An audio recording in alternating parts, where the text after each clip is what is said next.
veces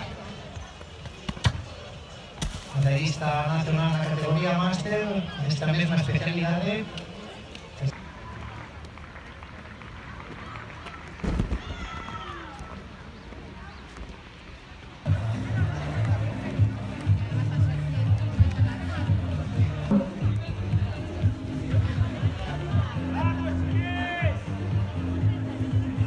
está desenvolviendo simultáneamente. Es un concurso de longitud, concurso de altura.